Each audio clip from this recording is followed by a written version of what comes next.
ओम नमः शिवाय साथियों, मैं प्रदीप सिंह, फाउंडर ऑफ अनंत विजय सेवा संस्थान। साथियों, आज आपको मैं श्रीमद् भागवत गीता का अध्याय 9 परम गुहा ज्ञान का श्लोक नंबर 13 का संस्कृत और हिंदी वाचन करके सुनाऊंगा। श्लोक नंबर 13 है, महात्मानस्तु मा पार्थ देवीं प्रकृतिमाश्रिता भजन्त्यन्यमनसो ज्ञात्वा भूतादिमव्ययम्। इसका हिंदी अनुवाद है, भगवान श्री कृष्ण कहते हैं, हे पार्थ, मोहमुक्त महात्मा जन देवी प्रकृति के संरक्षण में रहते हैं। वे पूर्णतः भक्ति में निमग्न रहते हैं, क्योंकि वे मुझे आदि तथा अविनाशी भगवान के रूप में जानते हैं। तात्पर्य है, इस श्लोक में महात्मा का वर्णन हुआ है।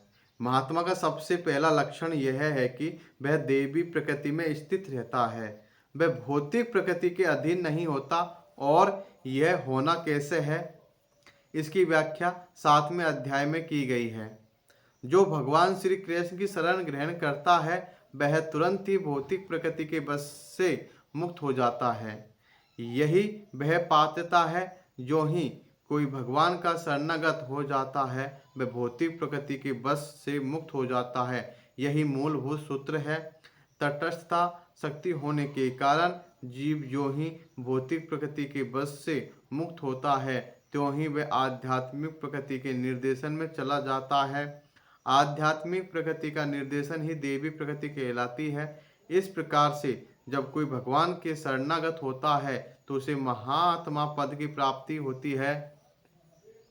महात्मा अपने ध्यान को कृष्ण के अतिरिक्त अन्य किसी और नहीं ले जाता, क्योंकि वह भली भांति जानता है कि कृष्ण ही आदि परम पुरुष समस्त कारणों के कारण है। इसमें तनिक भी संदेह नहीं है। ऐसा महात्मा अन्य महात्माओं या शुद्ध भक्तों की संगति से प्रगति करता है। शुद्ध भक्त तो कृष्ण के अन्य स्वरूपों यथा चतुर्भुज महाविष्णु रूप से भी आकृष्ट नहीं होते। वे न तो कृष्ण के अन्य किसी रूप से आकृष्ट होते हैं, न ही वे देवताओं या मनुष्यों के किसी रूप की परवाह करते हैं। वे कृष्ण भावनामृत में केवल कृष्ण का ध्यान करते हैं। वे कृष्ण भावनामृत में निरंतर भगवान की अविचल सेवा में लगे रहते हैं। तो श्लोक नंबर 13 का संस्कृत और हिंदी वाचन यह है। कल फिर मिलेंगे श्लोक नंबर 14 के साथ। ओम नमः शिवाय साथियों, धन्यवाद।